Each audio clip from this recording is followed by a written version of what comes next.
Air Force takes the field in 2018, taking aim at the 10th bowl appearance in the Troy Calhoun era. The Falcons narrowly missed out on a bowl berth last season, snapping a streak of 4 straight years of playing in the postseason. Hi, I'm Jesse Kurtz in the Mountain West Network studio. Air Force returns 13 starters from a team that went 5-7 a year ago. Here's what you need to know this season as we count down to kickoff with the Air Force Falcons. Quarterback Arion Worthman is healthy and back for his senior year. Over the last 2 seasons, Worthman started 15 games in which he accounted for over 3,100 yards of total offense and 33 touchdowns. Now in his senior year, this future Air Force officer is primed to lead this offense with a tough, never surrender attitude. I mean, that's just how he plays. I don't think you can change a player's style because then you affect his whole game. You know, he wants to lower his shoulder like that, and I think that's what makes him such a good quarterback, especially running the option. You know, he's a physical guy, and he's going to bring the hammer sometimes, and I really think that helps him out a lot.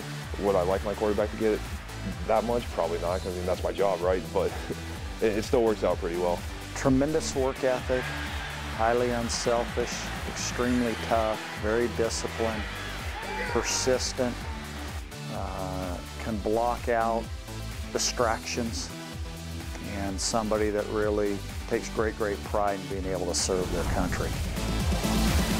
Senior Ron Cleveland is poised to, once again, be one of the Falcons' top offensive playmakers. The wide receiver averaged 9.5 yards per carry and 23.7 yards per reception last year. He has the skill to make would-be tacklers miss in the open field and the speed to outrun them. I have no idea how he does it, but somehow he always turns the corner. No matter who's trying to chase him down, he can always outrun that person. And it's crazy. He always gets around that corner, and it's at least 10 yards. It's seriously, I have no idea how he does it. I can't explain it. Garrett Coppola was the top defensive playmaker for the Falcons last fall, starting the first 3 games of the season, which included an 8-tackle effort against Michigan, in which he also recorded 1.5 sacks. But his season was cut short after blocking this punt against San Diego State and was sidelined for the rest of the season with a broken collarbone. But not before he made 15 tackles and forced a fumble against the Aztecs that night. Now healthy, Coppola will anchor the Falcons' defense in the secondary with a fierce style of play. He's so smart, and he knows the defense so well, and he knows offensive tendencies so well, and he's so committed to the team, committed to Air Force football, and committed to his brothers on the team, to where when he's around, you know it's business. Like, you know that he's going to take care of business, and you better play your all out because you know he's going to put everything on the line for you. Air Force kicks off the season with a pair of non-conference games versus Stony Brook and at Florida Atlantic before conference play kicks off at Utah State. The first weekend in October will feature the first leg of the race to secure the Commander-in-Chief's trophy when Navy invades Colorado Springs, a game that has significance well beyond the football world. I went on a research opportunity this summer and had a random officer come up to me and say, "Hey, do you play Air Force football?" And I was like, "Yes, sir." He said, "Why didn't you win the Commander-in-Chief trophy last year?" And I said, "I don't know." He said, "Well, we need to get that back. The expectation is that we should always have the trophy." I've talked to a couple of generals that literally just say, like, you make my job a lot easier when you're winning. So, like, that's pretty huge. I mean, those are important people.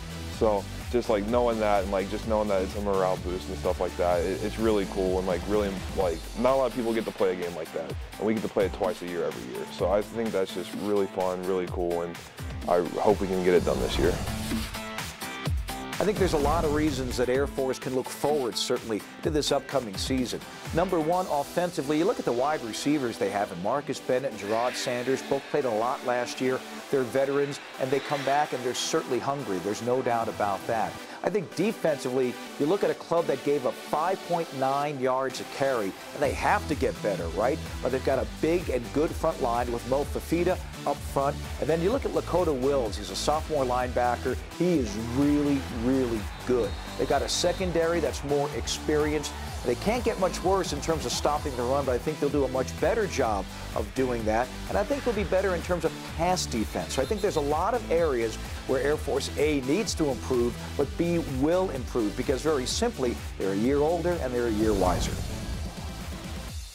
Thanks, Jim. Once again, Air Force kicks off the 2018 season on September 1st with a home game against Stony Brook. This countdown to kickoff has been brought to you by Mountain America Credit Union, the official credit union of the Mountain West. From the Mountain West Network studio, I'm Jesse Kurtz.